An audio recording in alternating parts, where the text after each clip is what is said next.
Hallo, ich bin Professor Trelawney. Ich übernehme ab jetzt. Ja, Claudi macht ein kurzes Päuschen. Heiße euch willkommen. Claudi muss eine Pause machen. Muss ihren Horizont erweitern.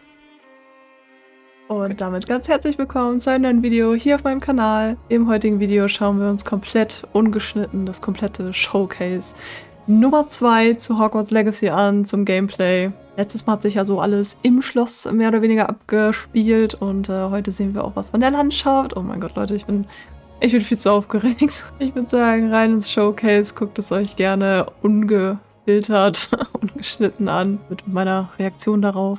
Und wenn euch das Video gefällt, dann lasst dem Ganzen gerne eine Bewertung da. Und falls ihr noch nicht reingefolgt habt, würde ich mich sehr, sehr über ein kostenloses Abo freuen. Und jetzt viel Spaß mit der Show.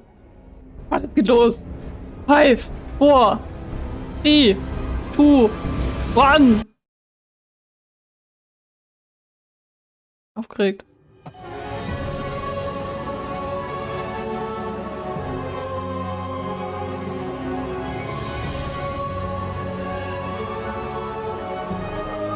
Ich hätte gerne das ganze Regal, bitte.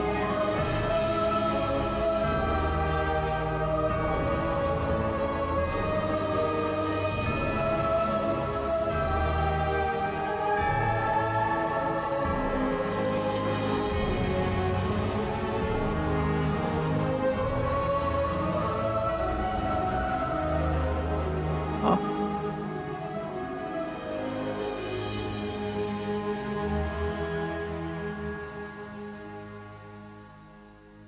Hey everybody, welcome to the Hogwarts Hello. Legacy Gameplay Showcase. I'm Chandler Wood, Community Manager here at Avalanche Software, and I'm honored to introduce you to our panel today.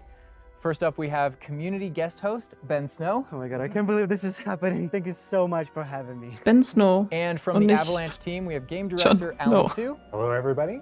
And systems designer Mackenzie Toner. Hi. And finally, just off screen capturing gameplay for us, Andrew Coram.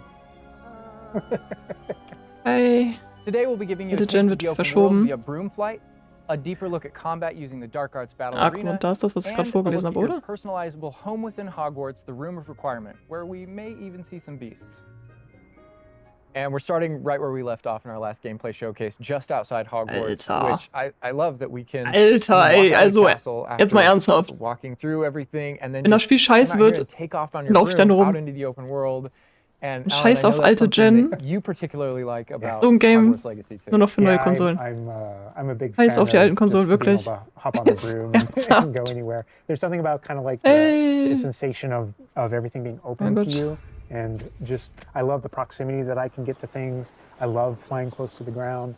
And hey Hagrid, was geht? I kind of wanted to talk about it just because I feel like, you know, the brooms are fun for me. Not wir haben ja letztes Mal viel nur drin gesehen, im Schloss. Und von draußen ja fast gar nichts. I actually kind of like some of the mechanics in it. So you see in the lower right, there's a meter there, and occasionally as Andrew's kind of flying up or flying down, you might notice it draining or not.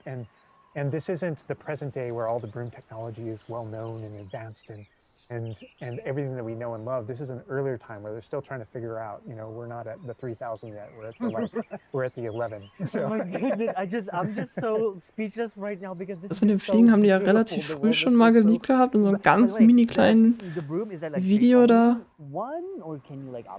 Das so flackert alles, der Mantel und so. Hogsmeade, actually a broom shop. And so that sells a variety of different brooms. And it was important to us that the player could customize themselves based on their own aesthetic. So they're purely cosmetic, but if you talk to the shopkeep and help him out, he'll actually sell open world.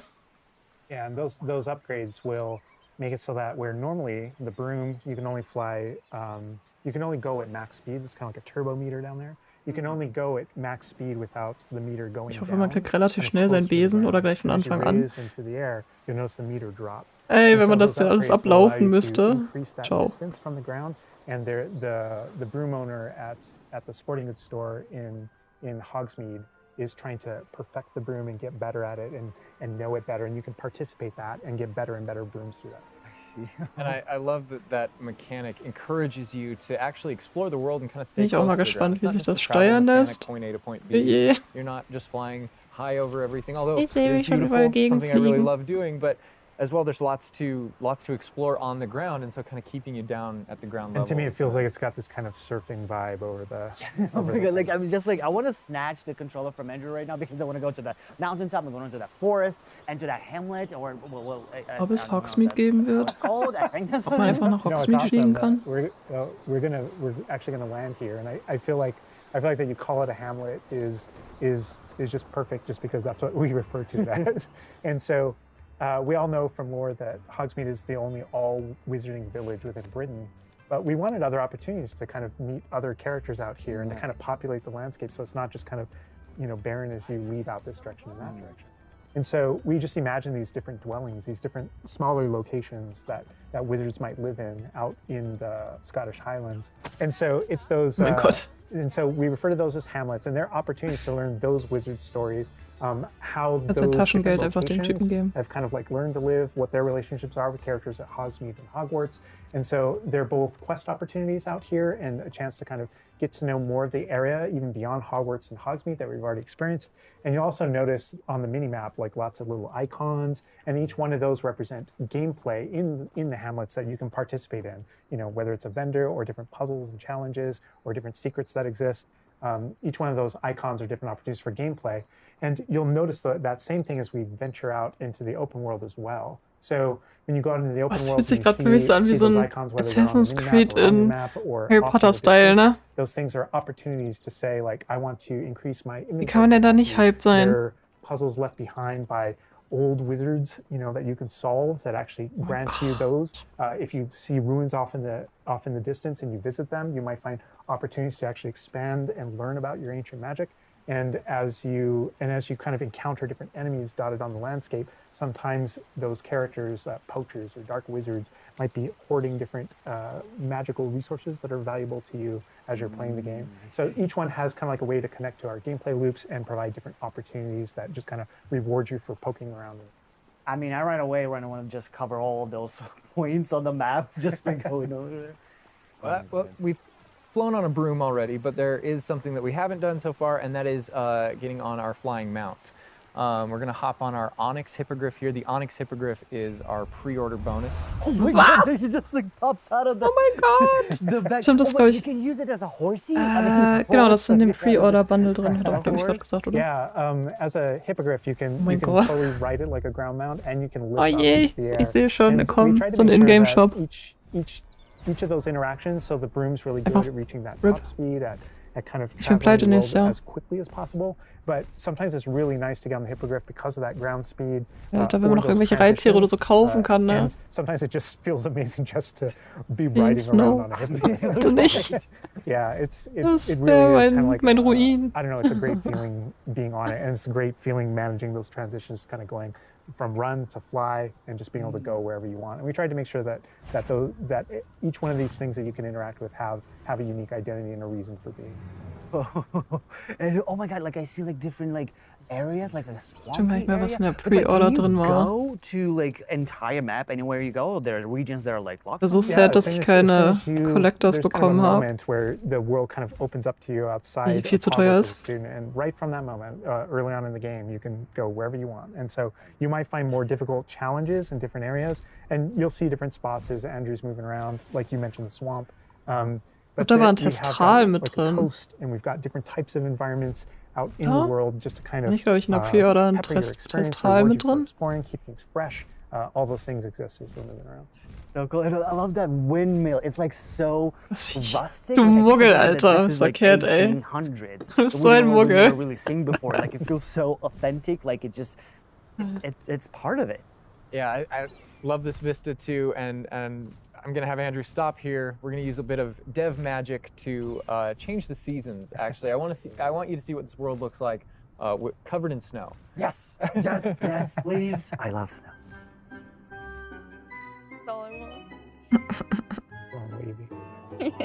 Was mich stört, dass PlayStation-Leute einen Trank bekommen, den wir nicht bekommen.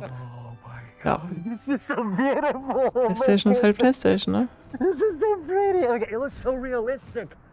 Oh my god, it changes the landscape like completely. Klickt. Oh my god, does it have like actual like gameplay impact? Like impact on the gameplay? Or does it like, it's just the weather? Oh, darf ich die Story von heute Mittag erzählen, Yeah, Tobi? we really use it as a narrative marker through the game. So as you're progressing through your main storyline, it was important for us to kind of like have those moments that kind of felt like when you're reading the books or watching the movies where, you know, you'll see kind of like the title card winter and now the landscape It's a real life story von Tobi. Really Heute Mittag, fragt so im Stream, ja, Claudia, welches Haus würdest du denn wählen, wenn es soweit ist? Ja, wahrscheinlich wird es auf Ravenclaw hinauslaufen. Und er so, ja, was war da nochmal das Wappen? Was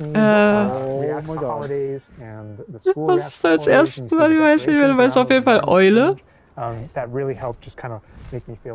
Irgend so ein Vogel. Ich weiß schon gar nicht mehr, was es war. Und dann ich so, Raven. Denk nochmal drüber nach. Ja, ja, Eule, keine Ahnung. So auf den halt. Das war, ich konnte nicht mehr. Ich so, ja. Ja. Richtig gut, ey. Irgendwas, ich weiß nicht mehr. Als erstes irgendeinen anderen Vogel genannt. Irgendein Vogel halt. Adler. Ja. Sowieso. Ja, ist doch ein Adler, oder? And we're just looking at this ja, view fast. of Hogwarts in the distance. It's just absolutely beautiful. It's part of what I love most about flying around in this game, whether it's on a hippogriff or. Ja, ich habe mich köstlich. No, I mean, you talk about going anywhere and things that you can see in the distance, and that's one of my. I still can't get over, like, no matter, I played this so much, but I still can't get over the fact that I can see Hogwarts out there, and there's just something beautiful about knowing that all of the things inside of it, the classrooms, the students, the professors, all the places I can go, I can just fly my hippogriff, land in the courtyard, enter the front doors, and just walk, you know, to the library, to class, or to greenhouse, or to my common room. That it's all contiguous and just. Aber es war halt so gut, weil Rabe heißt ja übersetzt halt Raven. So, Ravenclaw. Und ich saß so und dachte so, as much as we want to spend a lot of time out here just flying around, experiencing the world. Dein Ernst, Eule. I think this is a great opportunity to switch over to combat. And last time we gave you kind of an intro to combat. This time we're going to really go a lot more of a deep dive. Die Figur da aus dem das Buch unten auf dem Tisch. Das ist das Ding aus der Collectors. Which is where the Dark Arts Battle Arena is. Which is part of the deluxe and digital deluxe edition. Ja, Englisch. It's not the yellow from the egg. Battle Arena is actually part of the Oh, scheiße, was stand da gerade? Der ist mit Standard-Edition. Than just choosing an option from the main menu of the game or something like that. Reason to go to the Forbidden Forest. Exactly. There are many reasons to go to the Forbidden Forest, but he's also wearing the Dark Arts cosmetic set, and here he's pulling out. Das ist auch bei der Pre-Order dabei. Ah ja, das ist der Testral. Das ist so klein. So we're going full Dark Arts here. Das ist in der Pre-Order mit drin. But I like this battle arena. Ja, it is a great place to show off really combat in a big way because it unlocks some interesting abilities for you and allows you to really play around with combat in a deep way. And is this like the only arena like this in the game where you can like practice? Yeah, so in the base game we have die Collectors Edition leider viel zu teuer. So everyone has access to those. And each of the combat arenas are an opportunity to kind of just go through a difficult combat Collectors leider viel zu überteuert. In order to earn a different. Aber egal, ich wollte mir meine eigene Collectors bauen bis dahin. In the case of that's no different than für weniger Geld und cooleren Inhalt. That's also true, the combat arena. But one of the things that we're excited about in the Dark Arts Battle Arena that people can do is you come in preloaded with different abilities. So the unforgivable curses are something that everyone's going to have access to through the base game and going to be able to earn, and they can make choices in order to kind of like add that to their repertoire, and they can also mix that down with certain talents and things like that. When you play the Dark Arts Combat Arena, you actually have access to all of those things. Ich habe gestern um 9:30 erstmal noch den Akkuschrauber angeschmissen. And so it's a chance to kind of like tour and play with the Dark Arts and decide whether or not that is a path that you kind of want to go down. But yeah, everyone has the same ability to explore the dark arts. This is just kind of like a way of previewing. And again, a great place for us to show off combat in general. Okay, da davon die... We're gonna jump in here. Andrew's gonna start battling, and we can start talking about everything you're seeing on the screen. All right. Das ist halt so wie so eine Arena. Right away. Oh my god. We're starting off strong. Oh my god. Was that Kujio? Oh my god. That's so cool. Yeah, so that you'll notice right away, like when we used Avada Kedavra, that guy's health bar went from instant to 0, and we really are trying to honor the way Avada Kedavra works in the game, even in some pretty extreme situations. You'll notice that like the meter takes up a lot longer to kind of build up as a way to kind of deal with its extreme okay, da gibt es so power, extra XP, vielleicht gibt es auch irgendwie Cosmetics oder so als Belohnung, maybe. To adjust that. But I don't know. I don't know if there are things on the screen that you just have questions about. Well, like I see like little blue things pop up for the enemies. Also, like that. Ah, okay, da kommen auch andere, nicht nur. Jo. Hier, da gibt es dann auch ganz andere Gegner, ne? Aber cool, dass so verschiedene Gegnertypen, ne?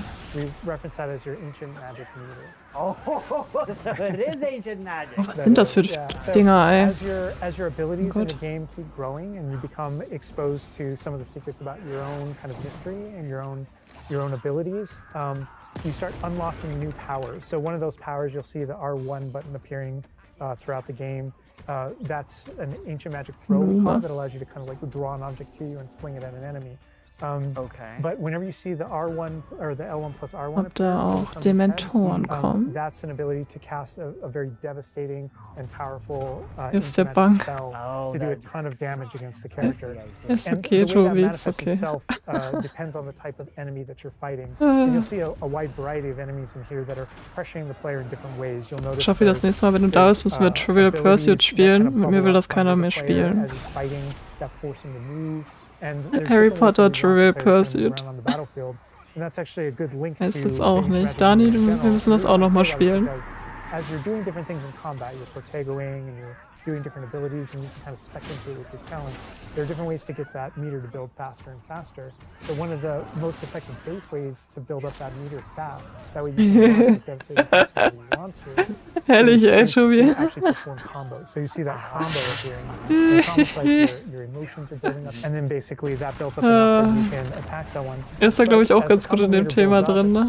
Ihr seid die Nerds da drin, es ist schlimm. Mit mir will das keiner mit Trivial Pursuit Harry Potter spielen. Das ist echt schlimm, aber es sind teilweise tatsächlich auch Fragen, die man nur wissen kann, wenn man auch die Bücher gelesen hat. Also ist schon teilweise sehr anspruchsvoll. We're talking a lot about spells and magic here, but I think there's another huge component of combat, and that is the tools that you can bring to combat as well to kind of change the way you play, and I think Mackenzie knows a lot about ein Hühnchen geworden. plants and potions. And so the tools are really interesting because they're basically like a prior investment. So you can bring the potions So and viele the Zauber da plants that you anwenden grow können, ne? in the room of requirement to Wahrscheinlich combat, komplette Reisüberflutung to essentially nachher. kind of help you defeat enemies a lot quicker and more efficiently. So some of the tools that you'll see here are like the rock skin potion. So that is Jetzt something unendlich that basically Wellen covers your machen? skin in this like rocky Wahrscheinlich, ne? material that Ui, reduces the oha, incoming damage. das ist that der you're taking. Troll. So against big enemies, hard-hitting enemies like trolls. Er sieht wirklich richtig gut aus, so. Oh my god, he's just destroying. Er sieht komplett wie aus dem Film kopiert aus. Obviously, we have the Wiggenweld potion as well, which increases your health. And then we have the focus potion. Da musst du Henry fragen. Having to balance Avada Kedavra with a long cooldown. Henry kennt sich da gut aus. One thing that you could do is brew a focus potion. Er weiß da mehr als wir selber. Increase how quickly your cooldowns regain. Right. There's just so much like versatility. Like Nur Trolls sind halt Trolls. Irgendwie langsamer, aber ich glaube, die tun auch richtig weh, wenn die treffen. Deine Füßis. Ich möchte gerne dran kitzeln. So that's like when we're talking about the almost the setup of the arena. You also have plants that you can fight with, and so we have Wow, like a okay. venomous Er ist einfach ein tentacula anderer that you put Troll. down, and it acts Hat like ein bisschen mehr turret. Rüstung It just oder kind of was? shoots enemies around the battlefield. That is so cool. This is like a truly like Hufflepuff way to approach. Seitdem Henry bei Candy im Stream ist. No, that was super important to us, that there were these like multiple ways. And so you can see there's a ton of different things you can use. The Mandrake is one, so you can pull it out and it stuns. Was ist jetzt die Belohnung? Als ob die zeigen, was jetzt... Also, denk mal, du wirst da einiges an XP sammeln. Mit da rechts. Aber ich kann es nicht erkennen. Achso, ne, jetzt nur die Art von Gegnern oder was?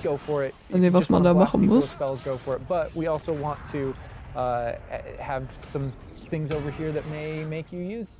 Gab's Endlosmodus? Kann sein, ne? Yeah, we mentioned the field guide challenges in the prior stream, and the field guide challenges, this is the way that the field guide manifests like challenges for you to do in combat. And exactly to your point, we just wanted a way to encourage players to explore the different systems, to help them decide. Erkennen kann man nicht, was eventuell da, also außer XP, was immer wieder kommt, aber when you see the green X's on characters, and that's kind of through your talents you can. Vielleicht hast du auch unten rechts sind ja diese, oder also nicht unten, aber rechts sind ja diese Aufgaben. Und vielleicht ist das so, wie du gesagt hast, wie beim DMZ, dass du halt, du musst diese Aufgaben machen. Und dann kriegst du halt irgendwas. Vielleicht für die Wellen nur XP, aber halt wenn du in den Wellen diese Aufgaben schaffst. Jetzt wird ja schon wieder der Akkuschrauber raus. Wofür hört das nicht, ey? Laut. Kriegst du vielleicht spezielle Sachen. More powerful and more efficacious. So it's all about which type of player you feel like you are and whether or not you want to play with prep on the fly or with deliberation, and those are all different options. Ein gefüllter Klamottenschrank ist wichtig. Like I see so much like going on the stream, just so much complexity, and I want to just try it myself, like which Victory. Best. I mean, I feel like it's the dark card. Maybe the easiest route, but Wenn er jetzt Return macht. Like much more powerful than just the dark Oh me, show me. And speaking of plants and potions, we're going to be putting the dark arts away, put those unforgivable curses away.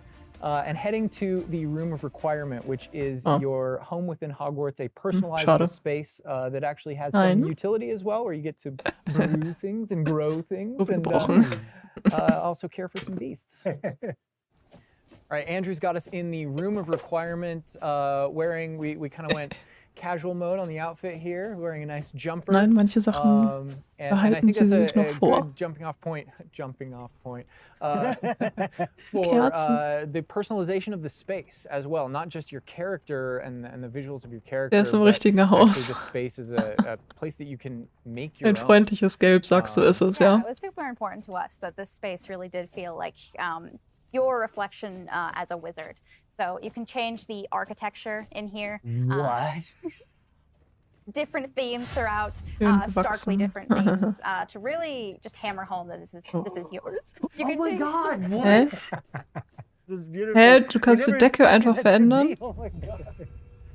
That's the thing, is not only can you change the architecture here, but you can actually conjure little objects. Das ist auch was sie letztes Mal noch nicht erzählt haben. There's like statues that you can do, and ornaments, and tables, and rugs, and just a bunch of little things that really flesh out the space and bring it to life. Wo soll ich die ganze Zeit hernehmen?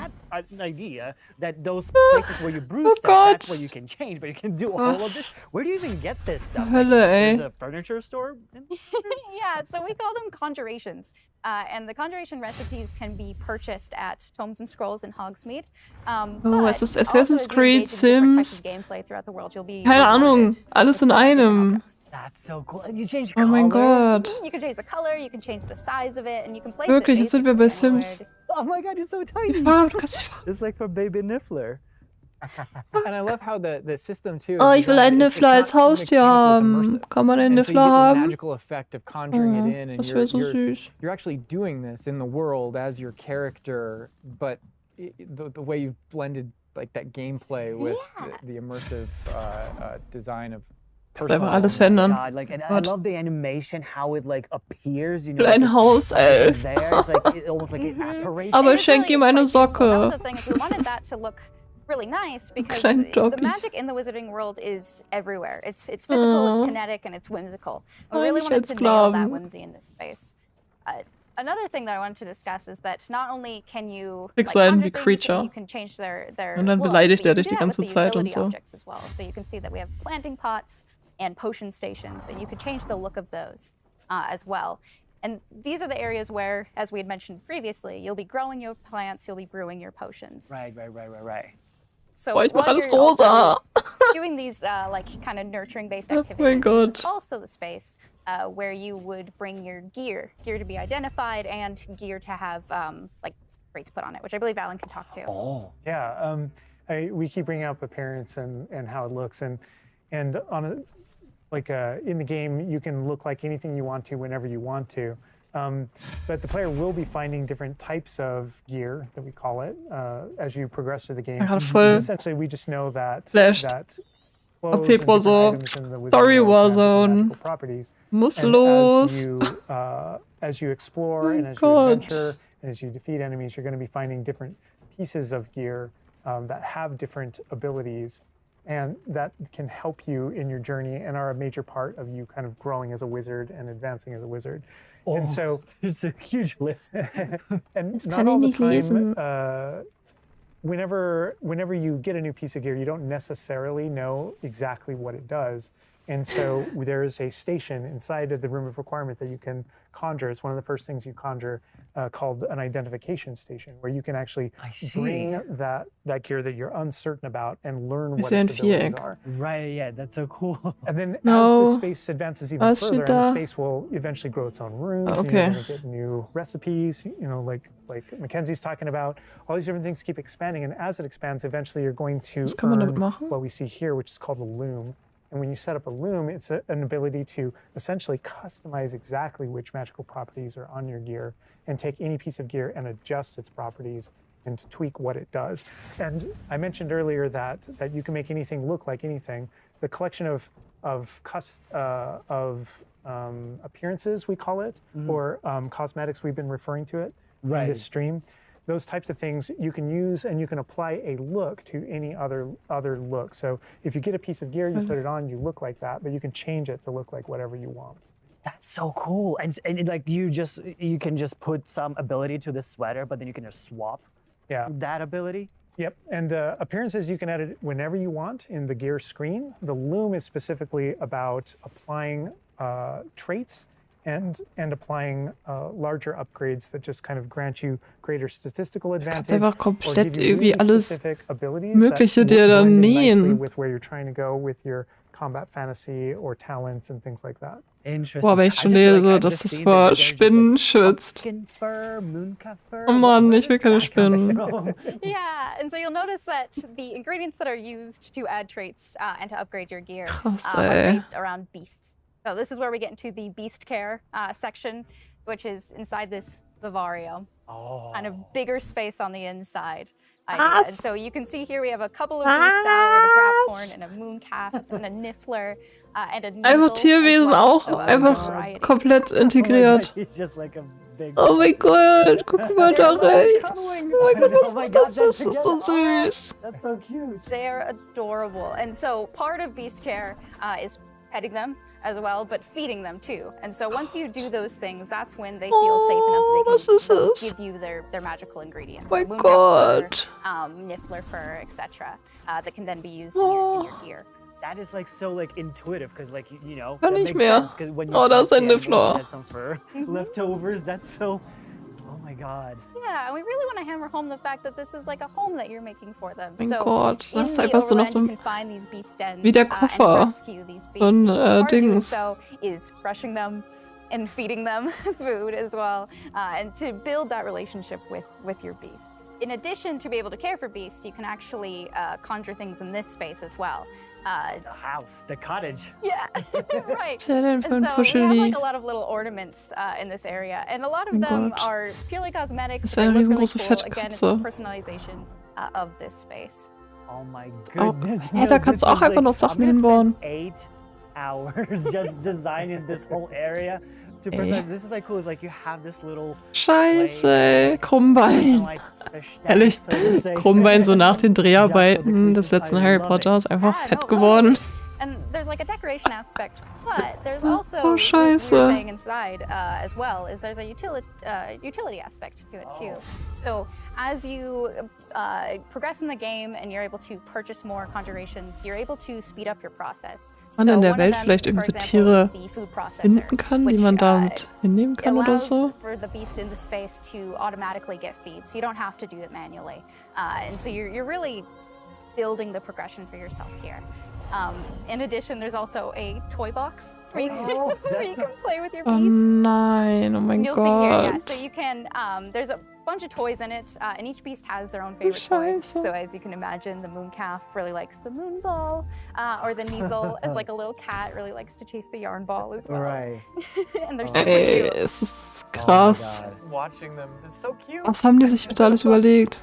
And the big thing we really wanted to hammer home is that the War so world is a sauer, big dass es so place. krass And so zweimal by going verschoben and wurde, ne? rescuing these beasts and bringing them back Aber here, and caring for them, you're really helping them out. There's poachers in the das war es overland, hoffentlich am Ende echt wert. who hunt these beasts for their material. So instead, you're caring for them. You're giving them a home. Ist er so, ja, auf jeden Fall. This Raphorn is just gigantic. Ich will dieses Ding, ich weiß nicht mehr, wie das hieß. Der sah aus wie so ein chinesischer Drache. Oh, you could actually name Das them as well. Tierwesen. So like your dog. So getting back into that personalization, you know, yeah, we didn't want you to just like throw in, oh, here's a Ich kann ihn auch Grapevine einfach here. umbenennen. Like, Nice. this can be named whatever Andrew's about to name them. Bruce. Bruce. It's a good name. Oh mein Gott. You know, we've created this really Wow. nice space, and you can get additional vivariums, correct? To different kind of aesthetics and looks to where you're keeping your beasts and caring for them. Progression is a big part of this space as well. So as you progress through the story, you will unlock more vivariums. So as you can see, this one's quite meadow-themed, big, open. Ach so, man kann es auch einfach but there's größer other ones, machen. say, like a swamp nö. you might encounter. And it's really a visual effect Fuck, to, ey. and more space for your beast.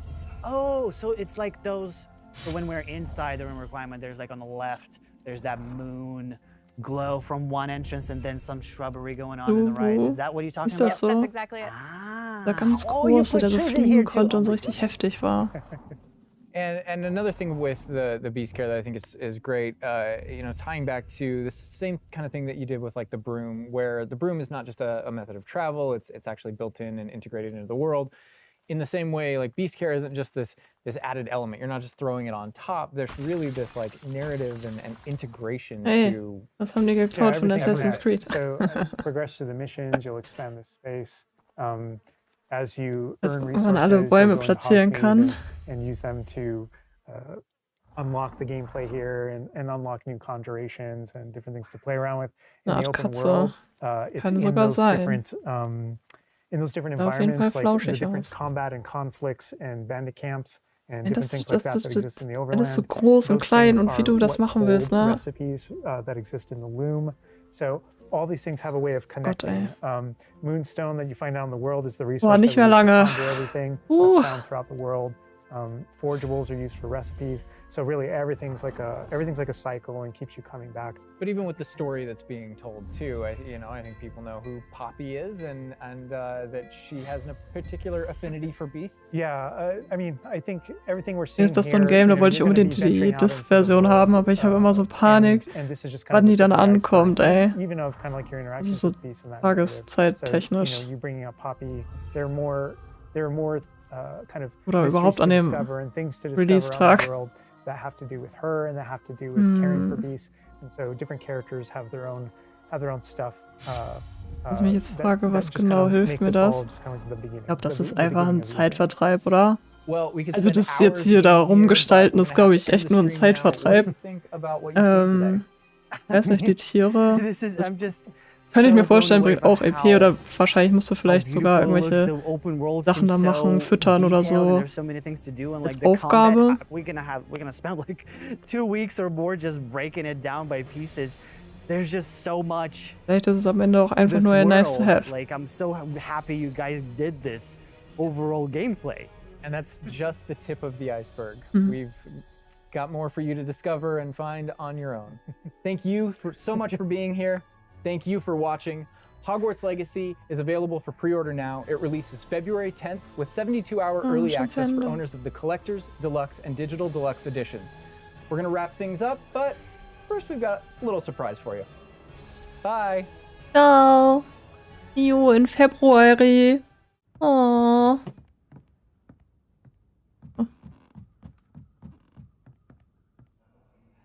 Slytherin.